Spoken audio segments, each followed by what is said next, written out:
அனைவருக்கும் வணக்கம். மற்றொரு ஞாயிற்றுக்கிழமை காலை வேளையில் மக்கள் சேவை நிகழ்ச்சியில் உங்கள் அனைவரையும் சந்திப்பதில் மிக்க மகிழ்ச்சி அடைகின்றோம்.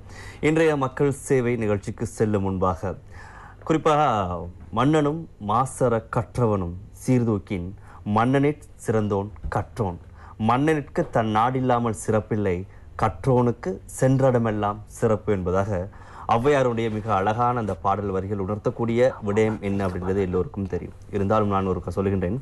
குறிப்பாக இந்த உலகத்தில் மன்னனையும் எந்த விதமான மாசு, அதாவது எந்த விதமான ஒரு சந்தேகமே இல்லாமல் தெளிவாக கற்றவனையும் நாங்கள் சீர்தூக்கி அலர்ந்து பார்ப்போமாக இருந்தால், ஒரு மன்னனுக்கு தன்னுடைய நாட்டில் மாத்திரம்தான் சிறப்பு, புகழ் இருக்குமாம், பெருமை இருக்குமாம்.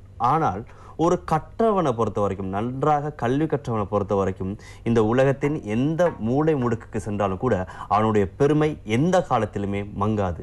மன்னனுக்கு தன்னுடைய பதவியில் இருக்கும் காலம் மட்டும்தான் சிறப்பு இருக்கும். ஆனால் கற்றவனுக்கு எல்லா காலமும் இறக்கும் வரைக்கும் அவனுக்கு மதிப்பும் இருக்கும் என்பதாகத்தான் இந்த அருமையான பாடல் வரிகள் உணர்த்தக்கூடிய அர்த்தமாக காணப்படுகின்றது.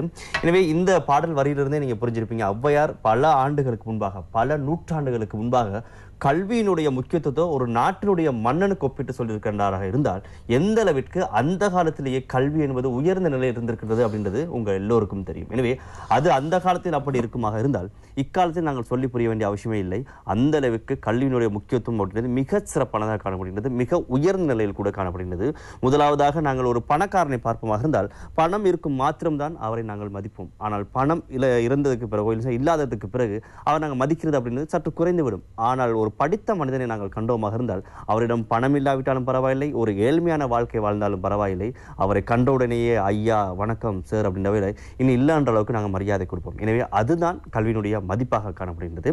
எனவே இந்த உலகத்தில் சொல்லுவாங்க, இந்த உயிர் வாழ்றமாக இருந்தால் நிச்சயமாக எங்களுக்கு மூச்சு காற்று வேணும் அப்படின்னு சொல்லிட்டு. எனவே இந்த மூச்சு காற்று ஒரு மனிதனுக்கு எவ்வளவு முக்கியமோ அதுக்கு ஒப்பானதுதான் கல்வி என்பது. எனவே ஒவ்வொரு மனிதனும் கட்டாயம் கல்வி கற்க வேண்டிய தேவை அப்படின்றது காலத்தின் கட்டாயமாக காணப்படுகிறது, ஒவ்வொரு மனிதனுடைய தனி கடமையாகவும் கூட காணப்படுகின்றது. எனவே இது அனைத்துமே நாங்கள் கல்விக்கு சொல்லக்கூடிய முக்கியத்துவமாக காணப்படுகின்றது. ஏன் கல்வியை மையப்படுத்தி இவ்வளவு விஷயம் நீங்க சொல்றேன்னு சொல்லி நீங்க யோசிச்சிங்களா இருந்தா, நிச்சயமா இன்றும் கூட நாங்கள் எங்களுடைய மக்கள் சேவை நிகழ்ச்சியில இந்த மாணவர்களை மையப்படுத்தி ஒரு சிறப்பான நேர்காணல் அமைத்துக் கொள்ளணும் என்பதற்காகத்தான் இன்றைய தினம் ஒரு சிறப்பு அதிதியை நாங்கள் அளித்து வந்திருக்கின்றோம். குறிப்பாக கடந்த மாதம் பார்த்தோமாக இருந்தால் ஓலெவல் மாணவர்களுக்கான பரீட்சைகள் நிறைவு பெற்றிருக்கின்றன. எனவே பரீட்சைகள் நிறைவு பெற்றதுக்கு பிறகு மாணவர்கள் அனைவரும் யோசிக்கக்கூடிய விஷயம்தான், பரீட்சை எழுதிட்டோம், இன்னும் 3 மாசம் இருக்கு, என்ன பண்ணலாம் ஏது பண்ணலாம் சொல்லி நிறைய பேருக்கு நிறைய ஒரு தடுமாற்றம் காணப்படும். என்ன பண்ணலாம் சொல்லி, அதாவது நாங்கள் நிறைய படிச்சுட்டோம், கொஞ்சம் 3 மாசம் ஓய்வா இருக்கலாமா, இல்லை சொந்தக்காரங்க வீட்டுக்கு எங்காவது போயிட்டு அப்படி உறவினர்களோட வீட்டுக்கு போயிட்டு வரலாமா, இல்லை நண்பர்களோடு சேர்ந்து சற்று சுற்றுலா சென்று வரலாமா அப்படின்ற வகைதான் அவருடைய அதிகமான எண்ணங்கள் காணப்படும். ஆனாலும் கூட இந்த 3 மாத கால இடைவெளியும் கூட மிகச் சிறப்பாக துல்லியமாக சிந்தித்து செயலாற்றிக் கொண்டால் அவருடைய எதிர்காலம் மிகச் சிறப்பானதாக காணப்படும் என்பதற்காகத்தான் ஒரு சிறப்பு அதிதி அதிகமான ஆலோசனைகளை இன்று கூறுவதற்காக எங்களோடு இருந்திருக்கின்றார். கொழும்பு ஆசிரியர் மையத்தினுடைய தொழில் ஆலோசகர் திரு சுஹைர் காதர் எங்களோடு இருந்திருக்கின்றார். வணக்கம். வணக்கம் ஐயா. சரி, கடந்த மாதம் ஓலெவல் மாணவர்கள் தங்களுடைய பரீட்சைகளை நிறைவு செய்து கொண்டு இப்பொழுது சில பேர் ஓய்வா இருப்பாங்க. அதிகமான தன்னம்பிக்கை கொண்ட மாணவர்கள் பார்த்தோமா இருந்தால், நான் ஏலெவலுக்கு போறது ஷூர் அப்படின்ற வகையில் கட்டாயம் அடுத்த கட்ட நடவடிக்கைகள், குறிப்பாக ஏலெவலில் என்ன துறையை தெரிவு செய்ய போறாங்களோ அதுக்கான பிரத்யேக வகுப்புகளுக்கு செல்ல ஆரம்பிச்சிருப்பாங்க. எனவே உங்களை பொறுத்த வரைக்கும் சொல்லுங்க, சில மாணவர்களை பொறுத்த வரைக்கும் அதிகமான தடுமாற்றத்தோடு காணப்படுவாங்க. நான் பாஸ் ஆகுவேனா ஆக மாட்டேனா, எந்த துறையை தெரிவு செய்யலாம் சொல்லி. எனவே நீங்கள் அப்படி அதிகமாக அந்த சிக்கலுக்குள்ளும் சந்தேகங்களுக்குள்ளும் இருக்கக்கூடிய மாணவர்களுக்கு சொல்லக்கூடிய ஆலோசனை என்னவாக காணப்படுகின்றது? ஆமாம், நிச்சயமாக நாங்கள் கல்வி பொது தராதர சாதாரண தரம் 2018 டிசம்பரில் பரீட்சை எழுதிய மாணவர்கள், நீங்கள் குறிப்பிட்டது போல சில மாணவர்கள் இது ஒரு அரிய வாய்ப்பு என்று சொல்லி இந்த 3 மாதத்தை இந்த பெறுவர்கள் வர இருக்கின்ற இந்த காலத்தை சந்தோஷமாக மகிழ்ச்சிகரமாக சுற்றுப்பயணங்கள் செல்வதிலும் அல்லது உற்றார் உறவினர்களை பார்ப்பதிலும் அல்லது நண்பர்களுடன் சேர்ந்து பொழுதுபோக்குகளில் ஈடுபட்டு காலங்களை கழிப்பதற்கு கிடைத்த ஒரு வரப்பிரசாதமாக கொள்வார்கள். இது எப்படி இருந்தாலும் அது ஒரு வரப்பிரசாதமாக இருக்கின்ற அதே வேளை, ஒரு புத்திசாதுரியமான ஒரு மாணவன் தனது அடுத்த கட்ட நகர்வு தொடர்பாகவும் சிந்திக்க வேண்டும். பொதுவாக சில மாணவர்கள் தாங்கள் இயலவே பரீட்சை எழுதி 1 வாரத்தின் பின்னரே அவர்களுடைய உயர்தர கற்கைகளை அவர்கள் தொடர்கின்றார்கள். இப்ப எதிர்வரக்கூடிய இந்த சனி ஞாயிறுகளிலும் பாடங்கள் ஆரம்பமாகின்றன. இவ்வாறான நிலையில் சில மாணவர்கள் இன்னுமே தங்களுக்குள்ளுக்கு ஒரு தடுமாற்றம், தான் கலைத்துறையை தெரிவு செய்வதா அல்லது வணிகவியல் துறையை தெரிவு செய்வதா, அல்லது ரிசல்ட்ஸ் கொஞ்சம் கூட வந்தா நான் விஞ்ஞானத்துறைக்கு போகலாம் அல்லவா, அல்லது நான் கணிதத்துறையில் போகலாம் அல்லவா, அப்படியே ரிசல்ட்ஸ் பெறுபவர்கள் வர தவறுகின்ற பட்சத்தில் என்ன செய்யலாம்? இப்ப நாங்க சொல்லலாம், இப்ப தற்பொழுது கடந்த 2013களுக்கு பிறகு ஆரம்பமான ஒரு துறை தான் டெக்னாலஜிக்கல் ஸ்ட்ரீம். அதில் பயோசிஸ்டம்ஸ் டெக்னாலஜி, இன்ஜினியரிங் டெக்னாலஜி என்ற 2 பிரிவுகள். இதில் ஏதாவது துறையா அல்லது என்ன ரிசல்ட்ஸ் எப்படி இருக்கும் என்ற ஒரு கண்ணோட்டத்தில் இருக்கலாம். இது எப்படி இருந்தாலும் தனக்குள்ளுக்கு ஒரு முக்கியமான ஒரு ஒரு ஒரு ஒரு நேர்மறையான ஒரு பாசிட்டிவ் மைண்ட் செட்டை தன்னில் வளப்படுத்தி கொள்ள வேண்டும்.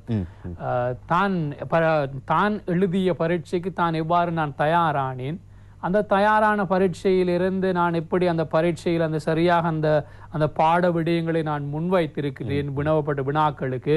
எனவே நான் விட்ட பிழைகள் என்ன, அல்லது நான் எந்த அளவு தூரம் சரியாக செஞ்சிருக்கிறேன். எனவே இந்த அடிப்படையில் வைத்து எனக்கு வரக்கூடிய ஒரு பெறுபேற்றை நான் ஒரு துல்லியமாக அல்லாவிட்டாலும் ஒரு அண்ணளவாக தனக்கு தானே இட்டுக்கொள்ள முடியுமாக இருக்கும். இப்படி இட்ட ஒரு மாணவன் தன்னுடைய உயர்தரத்தில் ஓகே நான் கலைத்துறை அல்லது வர்த்தகத்துறையை தெரிவு செய்வதாக இருந்தால் என்ன பாடங்களை தெரிவு செய்யணும்? மரபு ரீதியாக உள்ள வணிகவியல், பிசினஸ் ஸ்டடீஸ், அக்கவுண்டிங், எக்கனாமிக்ஸ் தான் நான் எடுக்கணுமா, அல்லது அதை விட சம்பிரதாய பூர்வமற்ற வேறொரு பாடங்களை முதல்ல பாட சேர்க்கைகளாக கொள்ளலாமா என்று வேறுபட்ட அந்த யோசனைகளை யோசித்து தன்னுள் யோசித்து அதை பிறருடன் கலந்துரையாடி ஒரு நல்ல ஒரு முடிவுக்கு அந்த பிள்ளை வர வேண்டுமே தவிர ரிசல்ட்ஸ் வரட்டும் வந்ததுக்கு பிறகு நான் பார்ப்போம் என்ற அந்த உணர்வை விட தன்னுள் ஒரு தயாரிப்பு ஒன்று இடம்பெற வேண்டும். ஏனென்றால் இன்றைக்கு இலங்கையினுடைய கல்வி திட்டத்தில் 13 வருட கற்கைகள் காணப்படுகின்றது. எப்படியோ பிள்ளை படிக்க வேண்டிய ஒரு காலகட்டம் இருக்கின்றது.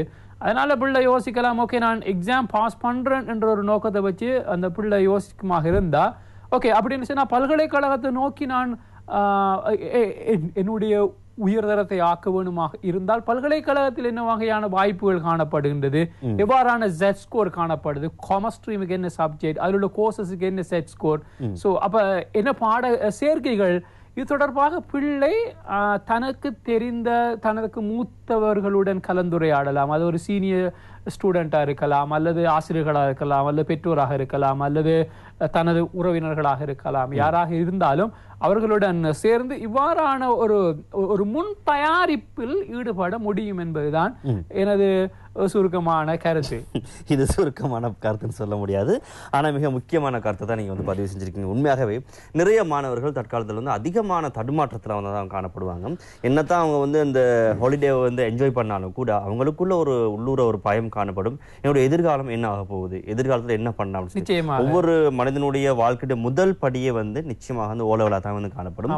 நான் ஸ்காலர்ஷிப் வந்து சொல்ல முடியாது, அந்த அது வந்து ஒரு சில பேர் வந்து அதை எடுத்துக்கொள்றது இல்லை, சாதாரண விஷயம் அதை எடுத்துக்கொள்றாங்க. எனவே மிக முக்கியமான காலகட்டம்னு சொன்னா ஒவ்வொரு மாணவர்களுக்கும் இந்த ஓலெவல் பரீட்சை மிக மிக முக்கியமானதாக காணப்படுது. அதுல பரீட்சையில வெற்றி பெறுறாங்களோ தோல்வியடைறாங்களோ அது 2ஆம் கட்டம். ஆனாலும் கூட அந்த ஓலெவல் பரீட்சைக்கு பிறகு அவங்க என்ன செய்ய போறாங்க அப்படின்றதான் மிக முக்கியமான விஷயம் வந்து காணப்படுது.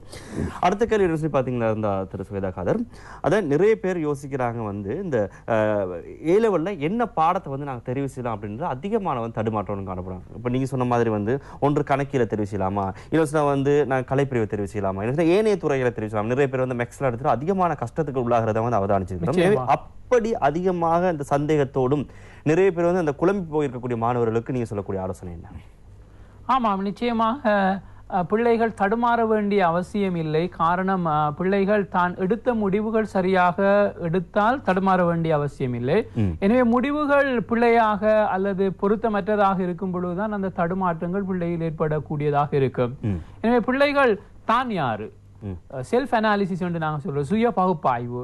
இப்ப இந்த பிள்ளை கடந்த 11 வருடமாக பள்ளிக்கூடத்துல படித்து வந்திருந்த காலத்துல தனக்கு எது இயலும், தனக்கு எது முடியாது, தனக்குள்ள வாய்ப்புகள் என்ன, தனக்குள்ள சவால்கள் என்ன, ஒரு சரியான பரீட்சைக்கு நான் முகங்கொள்ளும் பொழுது எனக்கு வந்த பிரச்சனைகள் என்ன போன்ற விடயங்கள் பற்றி இந்த பிள்ளைக்கு ஒரு ஒரு நல்ல ஒரு ஐடியா ஒன்று இருக்கும்.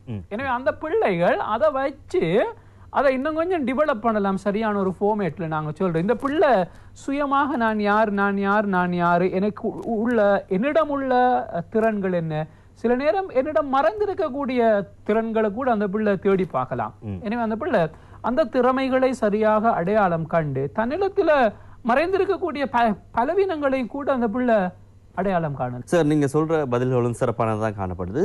இப்ப நீங்க சொல்லக்கூடிய அனைத்து ஆலோசனைகளும் அந்த ரிசல்ட்ஸ் வந்ததுக்கு பிறகு பிள்ளைகள் சிந்திக்கணுமா, இல்ல சொன்னா இந்த பரீட்சை முடிஞ்சு இப்ப வீட்டில் இருக்கக்கூடிய காலகட்டத்தில் சிந்திக்கணும்னு சொல்லி யோசிக்கிறீங்களா? இது பரீட்சை பெறுபவர்கள் வந்ததன் பின்னர் சிந்திக்க வேண்டியதை விட இந்த பரீட்சை பெறுபவர் வர முதலே பிள்ளை சிந்திக்க வேண்டும். இந்த காலகட்டத்தில் இப்ப எப்படின்னு சொன்னா, இப்ப இந்த பிள்ளை பரீட்சை எழுதும் பொழுது கூட அந்த பிள்ளை அந்த கடைசி தருவாயில யோசிச்சுச்சா, இன்னும் ஒரு 1 வீக், இன்னொரு 2 வீக்ஸ் இருந்த நான் இதை விட நல்லா செய்வேனே என்ன அந்த பிள்ளைக்கு தெரிஞ்சிருக்கு. எல்லோரும் யோசிக்கிறது. அப்ப அது அந்த காலத்துல அந்த பிள்ளைக்கு வந்த அந்த ஃபீலிங் என்ன, அந்த புத்தி என்ன, அந்த சிந்தனை என்ன, அதை பார்த்து பிள்ளை படிக்கலாம். ஓஹோ, எனக்கு இப்படி கொஞ்சம் தொடர்ச்சியா முயற்சி செஞ்சு வந்தா நான் அடையலும் என்ற அந்த உணர்வு அந்த நேரம் வந்தது இந்த பிள்ளை சரியாக பிடிச்சு இதை சரியாக வைத்து இப்படி நான் ப்ரிப்பேர் பண்ணினா நான் பரீட்சைக்கு சரியாக முகம் கொடுக்க முடியும் என்ற ஒரு துணிவு அந்த பிள்ளையிடம் வரும். எனவே அந்த பிள்ளை அந்த விடயங்கள் இப்ப கடந்த 2 வீக்ஸுக்கு முந்தி அந்த பிள்ளைக்கு அந்த போன கடந்த டிசம்பர் 1st 2nd வீக்ல நடந்த எக்ஸாம்ல அந்த பிள்ளை எதிர்கொண்ட அந்த மனப்பாங்க வச்சு இப்ப பிள்ளை திட்டமிடுமாக இருந்தா இதுல என்னென்ன விடயங்களை நான் செய்ய வேண்டும், எவற்றை நான் நெறிப்படுத்த வேண்டும் என்று பிள்ளை யோசிச்சா பிள்ளை நல்ல ஒரு பரீட்சையை நோக்கி பிள்ளை செல்லக்கூடியதாக இருக்கும். எனவே அந்த பரீட்சையை நோக்கி செல்லக்கூடியதாக எனக்கு அந்த தைரியம் வரும் பொழுதோ கலைத்துறையை தெரிவு செய்யலாம், அல்லது வர்த்தகத்துறை அல்லது விஞ்ஞானத்துறை, எந்த துறையை தெரிவு செய்யற பிரச்சனை இல்லை. தான் யார் என்பது முழுமையா பிள்ளைக்கு தெரியும். ஓஹோ, இந்த அளவு முயற்சி செஞ்சா எனக்கு இந்த வேகத்துல போகலாம், இந்த வேகத்துல போகலாம்டா A-level 2 வருடம் படிக்கலாம். 2 வருடம் 365 நாட்கள் தர ட்ரெண்ட் காணப்படுகின்றது. அந்த காலத்துல நான் எவ்வாறு முயற்சி செய்யலாம், O-level நான் கடைசி 1 மாதம் படிச்சு இந்த ரிசல்ட்ஸை நான் எதிர்பார்க்கிறேன் சொன்னா A-level நான் இவ்வளவு காலம் படிச்சா எவ்வளவு எனக்கு ரிசல்ட்ஸ் வரும் என்ற அந்த துணிவு பிள்ளையிடம் வரக்கூடியதாக இருக்கும். சரி, நிச்சயமா 3 மாத கால இடைவெளி காணப்படுகின்றது O-level பரீட்சை எழுதிய மாணவர்களுக்கு. எனவே மாணவர்களே, இப்போ சார் சொன்ன மாதிரி நிறைய சிந்திக்க வேண்டிய காலகட்டத்தில் நீங்க காணப்படுறீங்க. குறிப்பா நாங்கள் எக்ஸாம் எழுதிட்டோம், வீட்டில் இருப்போம், நாங்கள் என்ஜாய் பண்ணுவோம்னு சொல்லி விடுறது அந்த விஷயத்தை விட்டுட்டு தயவு செய்து உங்களுடைய எதிர்காலம் குறித்து சற்று சிந்தியுங்கள். அதுவும் ஆழமா உங்களால் என்ன முடியும், என்ன முடியாது, எந்த துறையை தெரிவு செய்தா நீங்க அடுத்த கட்டத்துக்கு வாழ்க்கை நகரலாம் அப்படின்ற வகையில் உங்களுடைய சிந்தனைகளை மேற்கொண்டால் வாழ்க்கையில் முன்னேறலாம், வாழ்க்கையில் சாதிக்கலாம் அப்படின்ற வகையில் தான் சார் சொல்லிக் கொண்டிருக்கார். இன்னும் தொடர்ச்சியா இன்னும் நிறைய விஷயங்கள் பேசுறதுக்கு தயாராக இருக்கின்றோம். குறிப்பா பார்த்தீங்களா இருந்தா சில மாணவர்கள் தற்பொழுது மிக அதீதமான தன்னம்பிக்கையோடு உயர்தரத்தில் கல்வி கற்கிறதுக்கு தயாராக இருப்பாங்க. எனவே அப்படி தயாராகக்கூடிய மாணவர்கள் என்ன வகையான கற்றல் நடவடிக்கைகளை தற்காலத்தில் மேற்கொண்டால், குறிப்பா இப்போ நாங்கள் பிரேக்ல இருக்கக்கூடிய இந்த காலகட்டத்தில் என்ன வகையான கற்றல் நடவடிக்கைகளை மேற்கொள்ளும்? நாங்கள் ஆரம்பத்தில் பேசின மாதிரி பிரத்யேக வகுப்புகளுக்கு போகணுமா, இல்லைன்னா சுயமா கற்கணுமா, இல்லை சொன்னா என்ன விடயங்களை அவர்கள் இந்த காலகட்டத்தில் கற்க வேண்டும்? நிச்சயமாக பொதுவாக பிள்ளைகளுக்கு நாங்கள் ஊக்குவிக்கக்கூடிய ஒரு முறைதான் சுயமான கற்றல். பிள்ளைகளாக கற்றுக்கொள்ள வேண்டும். இப்போ நாங்கள் பிரத்யேக கற்றல் வகுப்புகளை பற்றி நாங்கள் பேசுவதற்கு இடத்துல எந்த அளவு பொருத்தம் என்பது எனக்கு தெரியாது. பட் பிள்ளைகள் பொதுவாக யார் எதைத்தான் சொல்லிக் கொடுத்தாலும் பிள்ளையாக படிக்க வேண்டும். பிள்ளைக்கு அந்த சுய கற்றல், பிள்ளைக்கு அந்த மோட்டிவேஷன், அந்த உள்ளார்ந்த ஊக்கம் வர வேண்டும். நான் படிக்க வேண்டும், நான் சாதிக்க வேண்டும். வெறுமனே தன்னம்பிக்கையை வைத்து சாதனை படைக்க முடியாது. தன்னம்பிக்கையுடன் சேர்ந்த செயற்பாடுகள் வேணும். அதாவது நாங்கள் சொல்ல ஆக்ஷன் ஓரியன்டட், அந்த செயற்பாட்டுடன் கூடிய அந்த வேலைகள் இருக்குமாக இருந்தா பிள்ளை சொல்லுது, நான் 4:30 இருந்து 6:30 ஸ்கூலுக்கு போற முதல் 2 hours படிக்கிறேன். பிள்ளை 4:30 to 6:30 படிக்கணும் ஏர்லி மார்னிங். அதே போல பிள்ளை சொல்லுது, நான் 7 இருந்து 10 வரைக்கும் படிக்கிறேன் 3 hours. அந்த பிள்ளை 7 to 10 படிக்கணும். வெறுமனே நான் படிக்கக்கூடியவன், நான் படிப்பேன் என்பதல்ல, பிள்ளை படிக்க வேண்டும். எனவே பிள்ளைக்கு தெரியும், நான் படிச்சிருக்கிறேன், இதுக்கு முதல் நான் பாஸ் ஆகிருக்கிறேன். ஏனென்றா பிள்ளைக்கு தெரியும், அந்த லாஸ்ட் 11 years எக்ஸ்பீரியன்ஸ் இருக்கு, நல்லா போதும். நான் எக்ஸாமுக்கு படிச்சு எந்த பாடம் நான் பாஸ் ஆகிருக்கிறேன், படியாம விட்டதால நான் எந்த பாடம் ஃபெயில் ஆயிருக்கிறேன் அல்லது குறைந்த புள்ளி எடுத்திருக்கிறேன், அது மாணவர்களுக்கு தெரியும். எனவே பிள்ளை தனக்கு தன்னுடைய இலக்கை நோக்கிய ஒரு கற்றல் திட்டமிடலை ஒன்று பிள்ளை மேற்கொள்ளுமாக இருந்தால் அந்த கற்றல் திட்டமிடல் சுயமாக நான் மேற்கொள்ள வேண்டும். அப்பா போட்டு தர கற்றல் திட்டத்துக்கோ அல்லது ஆசிரியர் போட்டு தர கற்றல் திட்டத்துக்கோ நான் வேலை செய்யலாது. நான் எனக்காக நான் என்னுடைய கல்வி நடவடிக்கை, எனது எதிர்காலம், எனது விருப்பு, எனது ஹொபீஸ், பொழுதுபோக்கு என்ற இந்த அடிப்படையில நான் எனக்குரிய கற்றல் திட்டத்தை போட்டு ஓகே இது படிச்சு இப்படி படிச்சு இந்த அளவு புள்ளி எடுத்தா எனக்கு பல்கலைக்கழக வாய்ப்பு இருக்கு, இந்த பல்கலைக்கழகத்துக்கு போனா நான் இந்த 3 வருடம் அல்லது 4 வருட கற்கையை நான் பயிலலாம் அல்லது 5 வருட கற்கையை நான் பயிலலாம், அதுக்கு பிறகு என்னுடைய தொழில் வாழ்க்கை இப்படி இருக்கும். சோ இத பிள்ளை விரும்பி பிள்ளை அந்த அந்த மனசில் அதை ட்ரீம் பண்ணணுமா, கனவாக காண வேண்டும். அதை கண்டு அந்த பிள்ளை அதை செய்யுமாக இருந்தால் அந்த பிள்ளைக்கு இது மிக ஒரு இலகுவான விடயமாகத்தான் காணப்படும். குறிப்பாக நான் ஒரு சிறிய உதாரணம் என்று சொல்றேன். இன்றைக்கு நாங்க இலங்கையில தனியார் உயர்கல்வி வாய்ப்புகள் காணப்படுது. ஒரு பட்ட படிப்புக்கு ஒரு 5 லட்சம் அல்லது 3 லட்சம் 8 லட்சம் 10 லட்சம் போகும். 10 லட்சம் போகுதுன்னு சொன்னா அந்த 10 லட்சம் ரூபாவை அந்த 10 லட்சம் கோர்ஸ் ஃபீன்னு சொன்னா கோர்ஸ் ஃபீயோட சேர்த்து வேற பஸ் ஃபீ அது இதுன்னு சொல்லி இன்னும் ஒரு 5-10 லட்சம் போகும். அப்ப அந்த 20 lakhs மணியை ஒரு பிள்ளைக்கு பல்கலைக்கழக வரப்பிரசாதம் கிடைக்குமாக இருந்தால் அந்த பிள்ளைக்கு அந்த 20 lakhs மிச்சம் என்ன சேவிங்.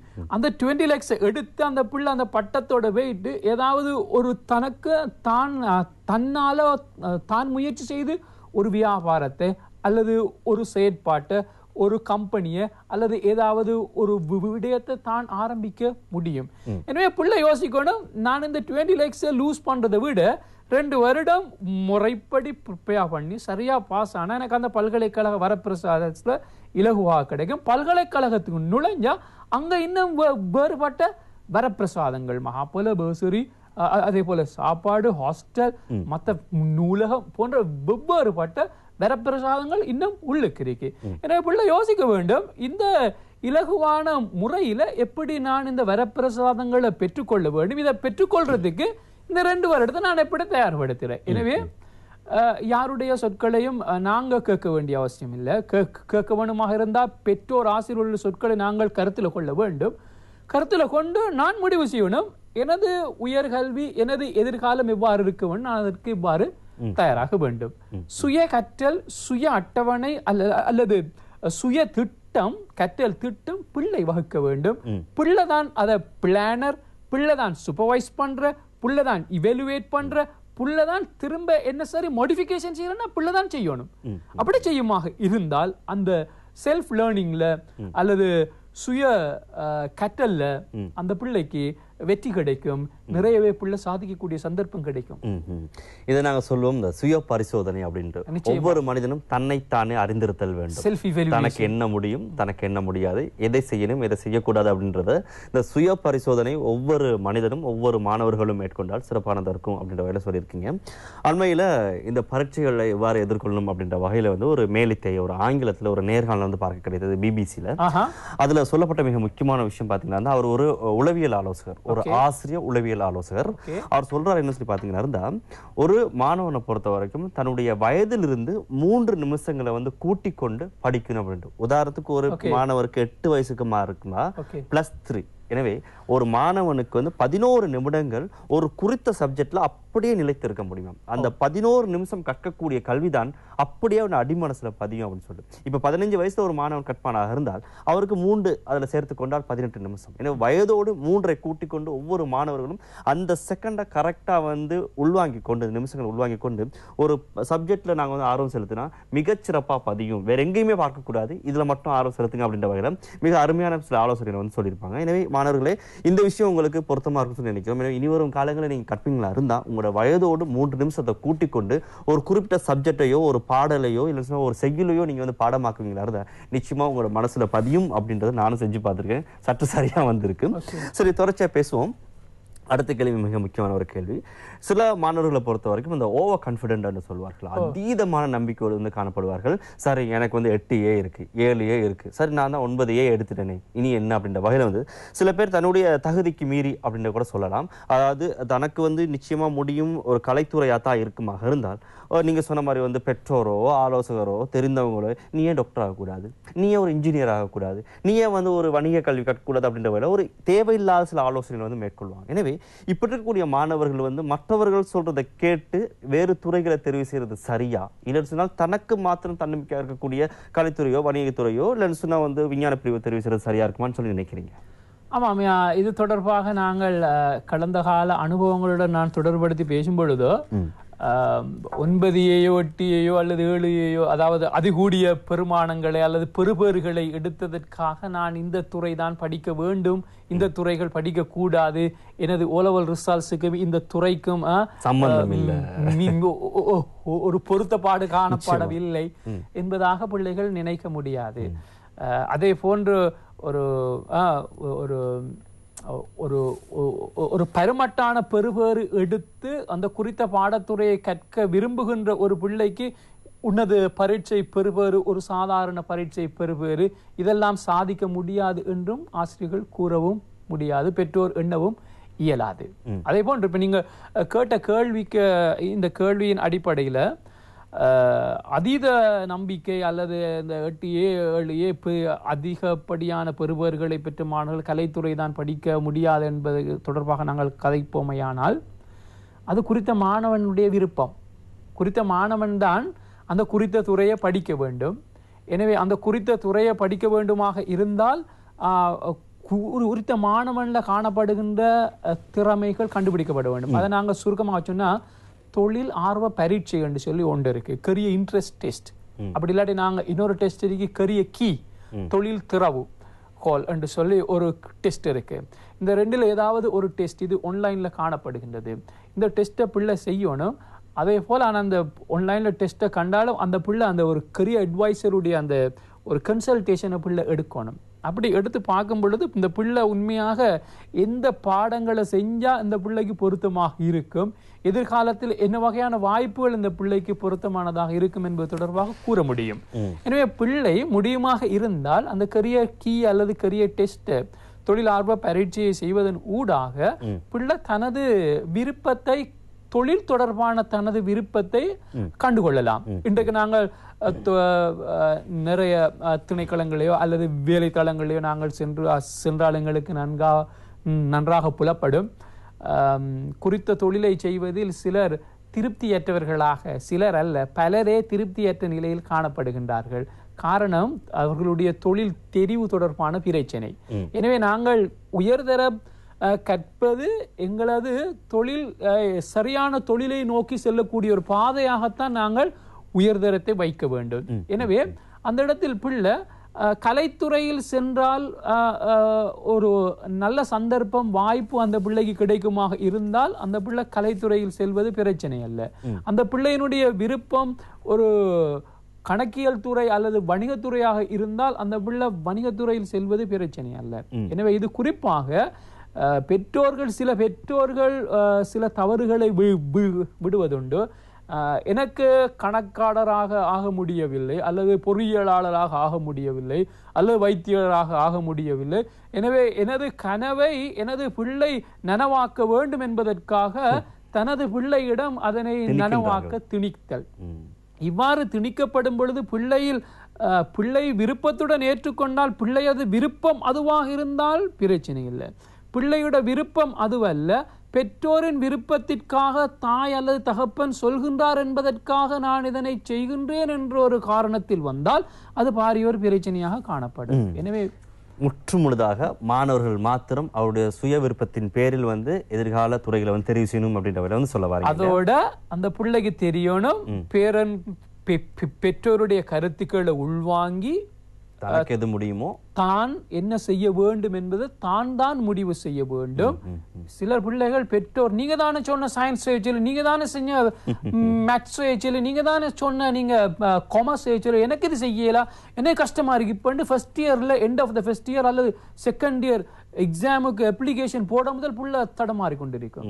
எனவே இந்த பிரச்சனைகளுக்கு எல்லாத்துக்கும் ஓகே, இந்த பிரச்சனை பிள்ளையுடைய பிரச்சனையாக ஆகி பிள்ளைகளுக்கு சரியான வழிகாட்டுதலை பெற்றோர் வழங்க வேண்டும், ஆசிரியர்கள் வழங்க வேண்டும். திணிக்க கூடாது.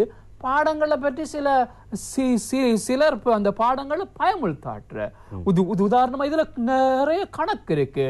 இப்போ ஃபார் எக்ஸாம்பிள் ஆர்ட்ஸ் செய்யற ஸ்டூடெண்ட்டுக்கு போய் சொல்ற எக்கனாமிக்ஸ் கஷ்டம் பொருள் வந்து சொல்லி பிள்ளைகளை பயமுறுத்தாரு. அப்படி இல்லை. இந்த பிள்ளை நல்லா மேத்ஸ் ஏ எடுக்கக்கூடிய பிள்ளை ஏ எடுத்திருக்கு. இந்த பிள்ளை எக்கனாமிக்ஸ் செய்யறதுல பிரச்சனை இல்லை. எக்கனாமிக்ஸ்க்கு செட் ஸ்கோர் கூட வெயிட்டேஜ் நல்லா இருக்கு. ஸோ இப்படி அந்த பாரபட்சமான வழிகாட்டுதல் இல்லாம ஒரு நடுநிலையாக இருந்து வழிகாட்டுதல் எல்லோரும் செய்ய வேண்டும். பெற்றோர் உட்பட ஆசிரியர்கள், சகபாடிகள் யாவரும் நான் படிக்க போகணும் மச்சான், எனக்கு நீயும் வா, நம்ம 2 பேரும் போயிட்டு ஒண்டா படிப்போம். இப்படி இது பாரிய பிள்ளை. தனது சகபாடிக்கு நான் நல்லதை விரும்பணும். எனக்கு மேத்ஸ் ஏலும், இவருக்கு மேத்ஸ் கொஞ்சம் கஷ்டம், அப்ப தம்பி உங்களுக்கு விருப்பமானதா நீ செய்யன்னு சொல்லி அவருக்கு சொல்லிடணும். நான் போறேன் இதுக்கு நீயும் வா இதுக்குன்னு சொல்லி கூப்பிடக்கூடாது. அது பெரிய ஒரு மகா நடந்து குற்றம். அது சரி சொல்லுவாங்க. இதைத்தான் மிக இலகுவா 1000 ஆலோசனைகளை கேள், ஆனால் முடிவை நீ எடு அப்படின்னு சொல்லுவாங்க. Very good. எல்லா ஆலோசனைகளையும் நான் கேட்கணும், ஆனால் இறுதி முடிவை தனி மனிதன் மாத்திரம்தான் அவனுடைய விருப்பத்திற்கேற்றபடி எடுக்கணும் அப்படின்ற வகையில் வந்து சொல்லுவாங்க. எனவே இது கல்வியை பொறுத்த வரைக்கும் மிக மிக 100% பொருந்தும் அப்படின்றது தான் சார் சொன்ன கருத்தாக வந்து காணப்படுது. தொடர்ச்சியாக மக்கள் சேவை நிகழ்ச்சியில் நாங்கள் ஓலவல் மாணவர்களுக்காக நிறைய கேள்விகளை வந்து கேட்டு நிறைய விடைகளை வந்து பெற்றுக்கொண்டோம். அந்த வகையில் நாங்கள் பிரேக் முன்பாக வந்து சொல்லியிருந்தோம். இப்போ வந்து கேட்க போகிற கேள்விகள் அனைத்துமே வந்து ஏலவல் மாணவர்களுக்கானது அப்படின்னு சொல்லிட்டு கடந்த வாரம் ஏலவல் பரீட்சை மாணவர்களுக்கான அந்த பெறுபேறுகள் வந்து வெளியாக இருந்தன. பார்த்தீங்கன்னா நல்ல பெறுபேறுகளை பெற்றுக்கொண்ட மாணவர்கள் மிக குதூகலமாக சந்தோஷமாக வந்து அடுத்த கட்டம் என்ன, தொழிலா இல்லைன்னு சொன்னால் வந்து கேம்பஸ் போகிறதா இல்லைன்னு சொன்னால் ஏதாவது மேலதிகமான கோர்ஸ் பண்ணுறதா அப்படின்னு சொல்லி யோசிச்சு கொண்டிருப்பாங்க.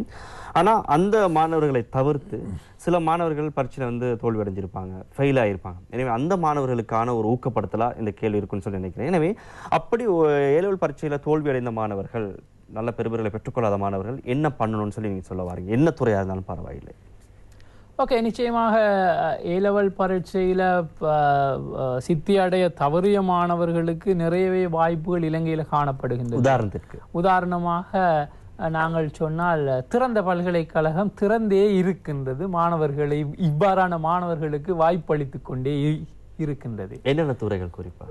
எந்த துறை? என்ஜினியர், எஜுகேஷன், சோசியோலஜி, ஹியூமனிட்டிஸ், சயின்ஸ், எல்லா துறைகளும் ஒரு பிள்ளைக்கு என்ன தேவையோ அதெல்லாம் பொதுவாக அங்க இருக்கின்றது. பொதுவாக அதுக்கு பருமட்டான பிள்ளைகளுக்கு தேவை இதுதான். இப்ப ஒரு பிள்ளை கேட்குது ஒரு குறித்த ஒரு துறை, இப்ப நான் பயோமெடிக்கல், நான் நினைக்கிறேன் பயோமெடிக்கலும் அங்க இருக்கு. எனவே பொதுவாக ஒரு பிள்ளை எந்த ஸ்ட்ரீம்ல படிச்சாலும் அந்த ஸ்ட்ரீம்ல உள்ள பிள்ளை கற்பதற்கான சந்தர்ப்பத்துக்கான வாய்ப்புகள் நிறையவே திறந்த பல்கலைக்கழகத்தில் திறந்திருக்கின்றது. எனவே பிள்ளைகள் அண்மையில உள்ள எங்களது மாவட்டத்தில் அல்லது கொழும்புல உள்ள பிரதான தலைமை காரியாலயத்தில் ஏதாவது ஒரு இடத்துல திறந்த பல்கலைக்கழகத்துடன் தொடர்பு கொள்ளும் பொழுது ஏற்கனவே அவர்கள் வடிவமைத்து வைத்திருக்கிறார்கள். ஓலெவலுடன் வார பிள்ளைகள் இந்த பேசிக் லெவல்ல இருந்து போகலாம். ஏலெவல் 2 சப்ஜெக்ட் உள்ள பிள்ளைகளுக்கு எத்தனை பாடம் எக்ஸாம்ஷன் கொடுக்கலாம். அங்க அவங்கள்ட்ட 8 பாடம் செய்யணுமெண்டா ஒரு பிள்ளை ஒரு வருஷத்துல, அந்த பிள்ளைக்கு அங்க 2 பாடம் பாஸ் என்றா அங்க 2 பாடம் எக்ஸாம்ஷன் அங்க இருக்கும். எனவே இப்படியான வடிவமைப்புகள் இலங்கையில நிறையவே காணப்படுது. இது நான் சொல்ற பல்கலைக்கழக வாய்ப்பு. அதே போல பல்கலைக்கழக வாய்ப்பை விட்டு நாங்க தொழில்நுட்ப கல்லூரிகள் அல்லது குவான்டிட்டி சேவியரிங் அல்லது ஆட்டோமொபைல் இன்ஜினியரிங் இப்படி டெக்னிக்கல் கோர்சஸ் சொல்லி இலங்கையில் அதுக்கண்டே ஒரு யூனிவர்சிட்டி காணப்படுகின்றது. யாரெல்லாம் இந்த டெக்னிக்கல் காலேஜ், இந்த வொகேஷனல் ட்ரைனிங் சென்டர்ஸ்ல இருந்து NVQ லெவல் இந்த சான்றிதழ்களோட வாராங்களோ அவங்க எல்லாரையும் உள்வாங்கிறதுக்காக தான் யூனிவர்சிட்டி ஆஃப் வொகேஷனல் டெக்னாலஜி என்ற ஒரு பல்கலைக்கழகம் காணப்படுகின்றது. எனவே இந்த ஏலெவல் ஃபெயில் ஆயிட்டேன்றதுக்காக வேண்டி நான் வாழ்க்கை ஃபெயில் என்று இல்லை. ஏலெவல் இப்ப இந்த முறை நான் ஃபெயில் ஆயிட்டேன், இந்த முறை நான் பெற்றுக்கொண்ட பாடங்களை வச்சு படிப்பினைகளை வச்சு அடுத்த முறை நான் தயாராக இயலும். அப்படி தயாராகிறதுக்கு எனக்கு காலம் கஷ்டம் போதாதுன்னு சொன்னா அல்லது எனக்கு அப்படி விருப்பம் இல்லைன்னா இப்படியான ஒரு வாய்ப்புல இருந்து உள்ள போகலாம். வாய்ப்புகள் காணப்படுகின்றது, நிறையவே வாய்ப்புகள் காணப்படுகிறது. பொதுவாக இப்ப நாங்க சொல்றது போல இப்போ டெக்னிக்கல் காலேஜஸ்ல ஓலெவல் பாஸ் ஆன பிள்ளைகளுக்கு அண்ணா இப்போ ஒரு 2 இயர்ஸ் கோர்ஸ்ண்டா அந்த பிள்ளைக்கு NVQ4 சர்டிஃபிகேட்டுக்கு உரிய ஒரு கோர்ஸ் ஒன்று செய்யக்கூடியதா செய்யக்கூடியதாக இருக்கும். NVQ4 இருக்கிற பிள்ளை NVQ5-6 செய்யறதுக்காக வேண்டி யூனிவர்சிட்டி ஆஃப் வொகேஷனல் டெக்னாலஜிக்கு போகலாம், யூனிவோடெக். அங்க அந்த பிள்ளை 5-6-7 செஞ்சா அந்த பிள்ளை ஒரு டிகிரி ஹோல்டரா வரக்கூடிய சந்தர்ப்பம் இலங்கையில இருக்கின்றது. எனவே நாங்கள் மனம் தளர வேண்டிய அவசியம் இல்லை. அதே போல ஒரு பிள்ளை வர்த்தக துறையில படிச்சு அல்லது ஏதேனும் ஒரு துறையில படிச்சு 2 பாடமோ 1 பாடம் அல்லது ஓலவல் மட்டும்தான். இப்ப ஏலவல் ஃபெயில் ஆகிற பிள்ளைகள் எல்லாருமே ஓலவல் பாஸ் ஆகிருக்கிற பிள்ளைகளுக்கு வாய்ப்புகள் இருக்கு. இப்ப நாங்க சொன்ன இப்ப அக்கவுண்டிங் செக்டர்ல போனா WAT செய்ய வேணுமாக இருந்தால் ஒரு பிள்ளை அவங்க கேட்கறது ஓலவல், ஏலவல் இருந்தா அவங்களுக்கு எக்ஸாம்ஷன் இருக்கு. எனவே நாங்க எங்ககிட்ட இருக்கிறத வைத்து நாங்க முன்னுக்கு போகக்கூடிய வாய்ப்புகள் நிறையவே இருக்கின்றது. அதே போல இந்த பிரைவேட் யூனிவர்சிட்டிஸ், பிரைவேட் காலேஜஸ் இவங்கள் எல்லாருமே ஓலவலோட பிள்ளைகளை ஊக்கப்படுத்தக்கூடியவர்களாக இருக்கின்றார்கள். எனவே நான் சொல்ல பிள்ளை ஓலவல் செஞ்சா போதும் ஏலவல் படிக்க தேவைன்னு நான் சொல்லல. யாரேனும் ஏதாவது ஒரு தருணத்தில் ஏலவல் நாங்க ஃபெயில் பண்ணினா சித்தி அடைய தவறும் பட்சத்தில் அல்லது சித்தி அடைய தவறி இருந்து இதற்கு பிறகு எனக்கு உயர்தரம் பரீட்சை எழுதுவதற்கு விருப்பமில்லை என்று கருதும் பொழுது அந்த பிள்ளைகள் வேறொரு துறைக்கு செல்லக்கூடிய வாய்ப்புகள் காணப்படுகின்றன. எனவே இது தொடர்பாக அவர்கள் கொழும்புல காணப்படக்கூடிய 3ஆம் நிலை தொழில்நுட்ப கல்வி ஆணைக்குழுவில் காணப்படுகின்றது. அங்க இலங்கைக்கு உரிய ஒரு தேசிய தொழில் வழிகாட்டல் அலகு ஒன்று காணப்படுகின்றது. அவர்களை நாங்கள் நாடும் பொழுது அவர்களிடம் தொழில் வழிகாட்டல்களை பெற்றுக்கொள்ளலாம். ஊர் மட்டத்தில், கிராம மட்டத்தில், எங்கட பிரதேச செயலகத்தில் தொழில் வழிகாட்டலுக்கு என்று ஒரு உத்தியோகத்தர் காணப்படுகின்றார். அவரை நாங்கள் நாடும் பொழுது அவர் எங்களுக்கு வேறுபட்ட தொழில் வழிகாட்டல்களை அவர் வழங்கக்கூடியவராக இருப்பார். அதே போன்ற பாடசாலையில கல்வி கற்ற பிள்ளைகள் தனது பாடசாலையில் வழிகாட்டல் ஆலோசனைக்கு பொறுப்பான ஆசிரியர்கள் காணப்படுகிறார்கள். அவர்களிடம் சென்று அந்த வழிகாட்டல்களை பெற்றுக்கொள்ள முடியும். எனவே யாரும் மனம் தளர வேண்டிய அவசியம் இல்லை. நாங்கள் கடந்த காலத்தில் ஏதோ சில காரணங்களின் நிமித்தம் நாங்கள் சித்தியடைய தவறி இருக்கிறோமே தவிர எதிர்காலத்தில் நாங்கள் சித்தியடைய மாட்டோம் என்பது இல்லை. எனவே அவர்கள் எதிர்காலத்தில் நான் சித்தியடைந்து காட்ட வேண்டும் என்ற அந்த உற்சாகத்துடன் அந்த வைராக்கியத்துடன் அவர்கள் முயற்சி செய்வார்களாக இருந்தால் அவர்கள் நிச்சயமாக பரீட்சையில் பெறுபேறுகளை சிறந்த பெறுபேறுகளை பெற்றுக்கொள்ள முடியும். அதுதான் உண்மையும் கூட. எத்தனையோ காப்போத்த சாதாரண தர பரீட்சையில் பெறுபேற்றினை பெற்று சிறந்த பெறுபேற்றினை பெற்று உயர்தரத்தில் சித்தியடைய தவறியவர்கள் எத்தனை பேர் இன்ஜினியர்ஸா இருக்கிறாங்க, எத்தனை பேர் குவான்டிட்டி சேவையரா இருக்கிறாங்க, எத்தனை பேர் லெக்சர்ஸா இருக்கிறாங்க. எனவே அதுக்குரிய சிஸ்டம் இலங்கையில காணப்படுகின்றது. அரச துறையில நிறையவே வாய்ப்புகள் காணப்படுகின்றது. எனவே இது தொடர்பாக மாணவர்கள் பயமின்றி தயக்கமின்றி ஒரு தொழில் வழிகாட்டல் ஆலோசகரை அல்லது அது தொடர்பாக வழிகாட்டுதல் மேற்கொள்பவரை நாடி அது தொடர்பான வழிகாட்டல்களை அவர்கள் பெற்றுக்கொள்ளலாம். இதில் எந்த விதமான தடையுமே இல்லை.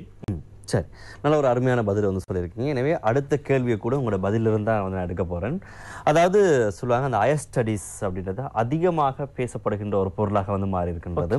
அதாவது நிறைய பேர் வந்து அந்த உயர்கல்வி அப்படின்னு நாங்கள் சொல்லி கொண்டிருக்கின்றோம். நிறைய மாணவர்கள் பார்த்தீங்கன்னா அந்த உயர்கல்வியை தெரிவு செய்யறதுல அதிகமான வந்து சிக்கலுக்கு உள்ளாகிறாங்க. ஒன்று, நிறைய நாங்கள் வந்து பத்திரிகைகள் எடுத்த உடனே நிறைய விளம்பரங்கள் வந்து UK studies, USA studies, Bangladesh studies அப்படின்ற மாதிரி வந்து நிறைய வெளிநாட்டு கல்விகளை மையப்படுத்த நிறைய ஹையர் ஸ்டடீஸ் வந்து காணப்படுது, உயர்கல்வியில் வந்து காணப்படுகின்றன. எனவே இந்த உயர்கல்வியை பொறுத்த வரைக்கும் இந்த வெளிநாட்டு உயர்கல்வியில் தெரிவு செய்யறது அப்படின்றது எந்த அளவுக்கு சாதகமானது? நான் ஆரம்பத்தில் பேசினேன், நிறைய காசு வந்து போகுது அப்படின்னு.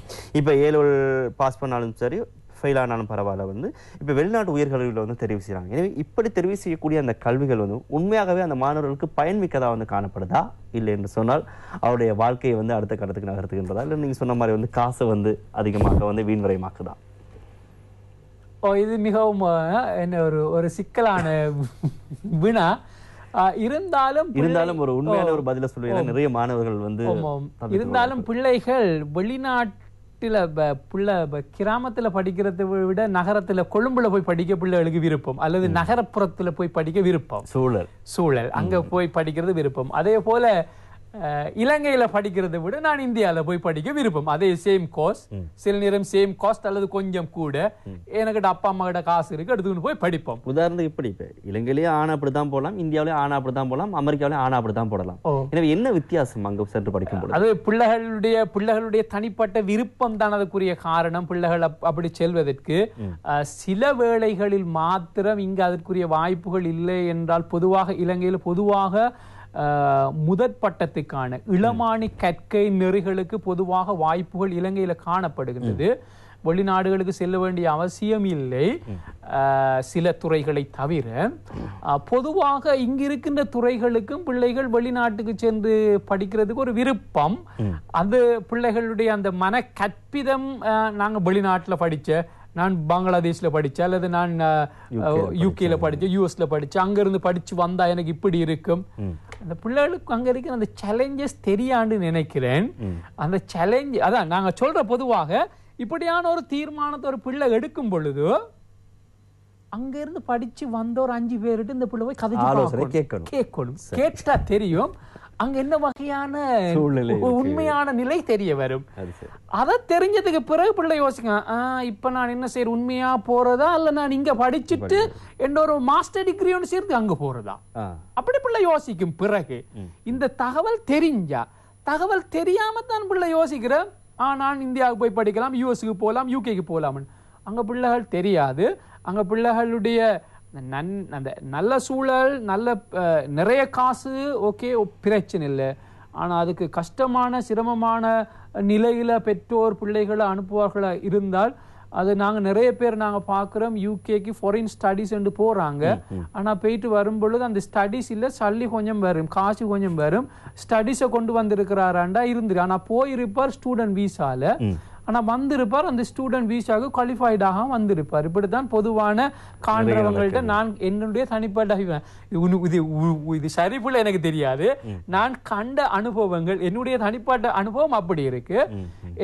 அதிலும் சில விசேடமான சிலர் இருக்கிறார்கள், உண்மையாக அப்பா அம்மா கஷ்டப்பட்டு தான் நம்மளை அனுப்பியிருக்கிறாங்க, நாங்க படிக்கணும் என்று படிச்சு வந்திருக்கிறாங்க, வந்து இலங்கையில வேலை செஞ்சிருக்கிறாங்க. பிறகு பிற்பட்ட காலத்துல அவங்க யூகேக்கோ அல்லது எந்த நாட்டுல அவங்க படிச்சாங்களோ அந்த நாட்டுக்கு சிட்டிசன்ஷிப் கிடைச்சு போயிருக்கிறாங்க. அப்படியும் இருக்கு. ஆனா அப்படி அதிகமானவர்கள் இல்லை. எனவே அந்த நேரத்தில் பிள்ளைகள், சுருக்கமாக நான் சொல்றது என்றால், அங்க படிச்சு வந்தவர்களிடம் போயிட்டு அது தொடர்பாக ஆலோசனைகளை பெற்று தான் ஒரு முடிவை, சரியான முடிவுக்கு வந்து அதன் பிரகாரம் செய்வதில் இருந்து சில பிள்ளைகள் தவறுகளிலிருந்து தங்களை பாதுகாத்துக் கொள்ள முடியும் என்பதுதான் எனது தனிப்பட்ட கருத்து. சரி, இறுதியான ஒரு கேள்வி. அதாவது இன்றைய நாங்கள் பத்திரிகை எடுத்துக்கொண்டால், ஞாயிற்றுக்கிழமை சில எல்லா பத்திரிகை எடுத்துக்கொண்டாலும் அதிகமான விளம்பரங்கள் இந்த கல்வியை மையப்படி தான் வந்து காணப்படும். உண்மையாக இந்தியாவை பற்றி நாங்கள் சொல்லவே தேவையில்லை. இந்திய நாட்டை பொறுத்த வரைக்கும் கல்வியை வந்து விற்கக்கூடிய மிக முக்கியமான இடத்துல இந்திய நாடு இருக்கு அப்படின்ற ஒரு வருத்தமான விஷயம் கூட காணப்படுது. அந்த அளவு கல்வியை வந்து வியாபாரமாக்கிட்டாங்க ஒரு கட்டத்தில்.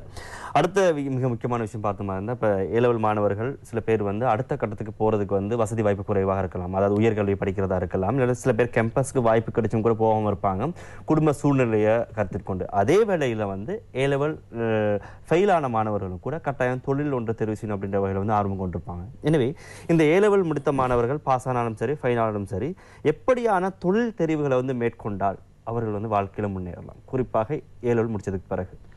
இது பிள்ளைகள் தொழில் தெரிவை என்ன வகையான தொழில், இப்போ உதாரணமா நீங்க சொல்றீங்க, இப்ப சில பிள்ளைகள் சொல்ல நான் ஜேர்னலிஸ்ட் ஆகணும்னு சொல்றேன். இப்ப ஜேர்னலிஸ்ட் ஆன 2 பேர்கிட்ட நான் இந்த இடத்துல கதைக்கிற சரியோ பிள்ளையோ தெரியாது, பேசலாம்.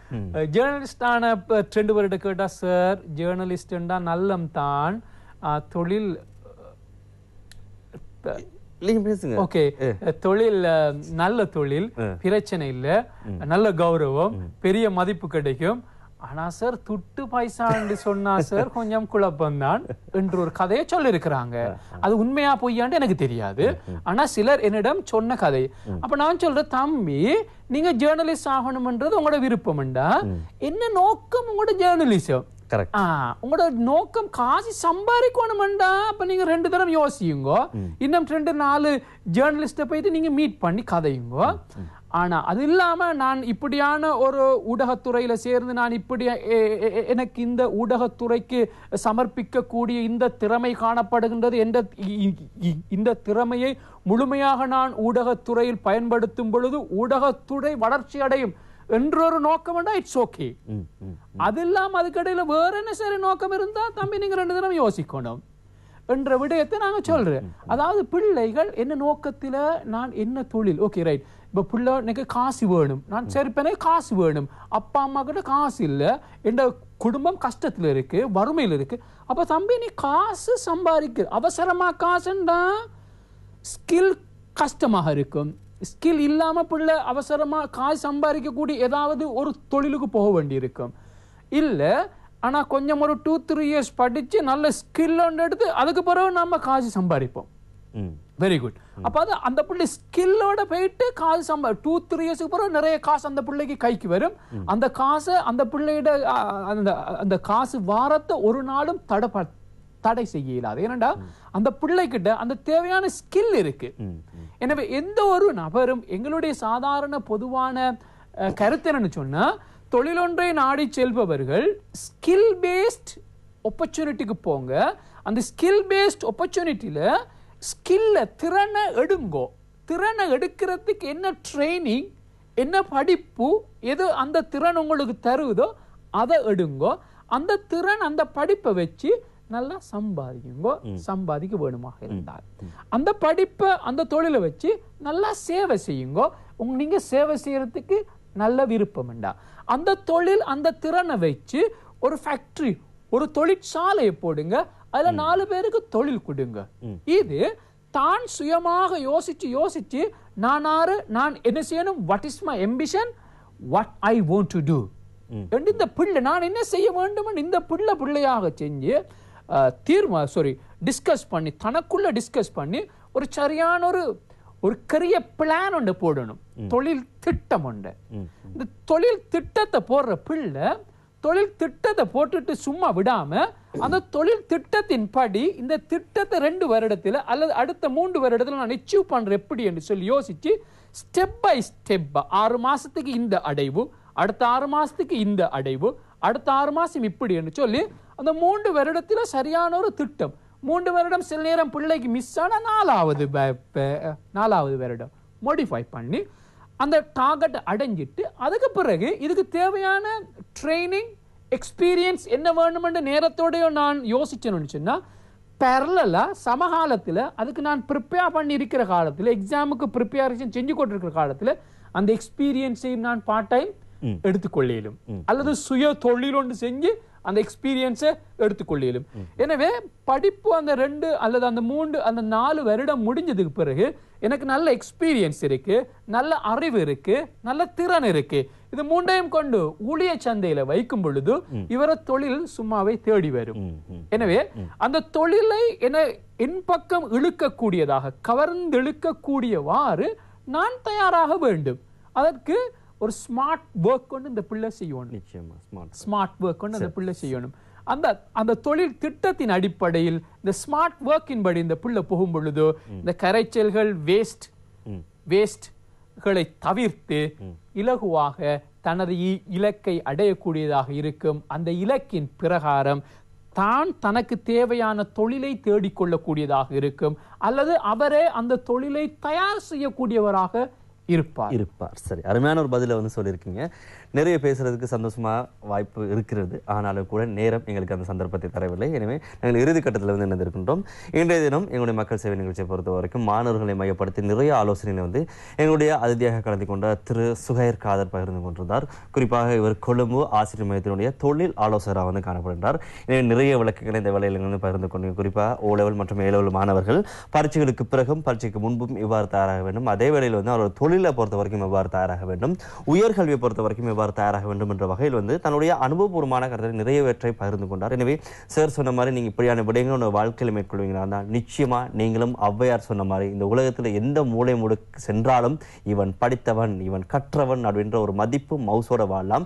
ஆனால் அதற்கு முன்பாக நீங்க தொழில போவீங்களா இருந்தா முதல்ல யோசிங்க, நீங்க ஃபேமஸ் ஆக போறீங்களா காசு சம்பாதிக்க போறீங்களா. காசு சம்பாதிக்கிறதா சார் சொன்ன மாதிரி முதல்ல உங்களோட தொழில் வாழ்மையா ஸ்கில்ஸை கூட்டிக் கொள்ளுங்க. அதற்கு பிறகு தொழில் முற்படுங்க. அதேவேளை நீங்க புகழ் பெறுவீங்கன்னா தான் நீங்க சொன்ன மாதிரி வந்து மீடியாவில் வந்து ஜாயின் பண்ணிக்கலாம் அப்படின்ற நிறைய விஷயங்கள் சொல்லியிருக்காரு. இப்படியான ஆலோசனையோட கைவசம் கொண்டு நீங்களும் வாழ்க்கையில முன்னேறுவீங்க அப்படின்ற ஒரு எதிர்பார்ப்போடு இன்றைய தினம் அதிதியாக இணைந்து கொண்ட திரு சுகைர் காதருக்கும் எங்களுடைய மனமார்ந்த நன்றிகளை இந்த வழியில் தெரிவித்துக் கொள்கின்றோம். நன்றி சார். நன்றி. இன்னும் ஒரு மக்கள் சேவை நிகழ்ச்சியில் சந்திப்போம். விடைபெறுகிறோம். நன்றி, வணக்கம்.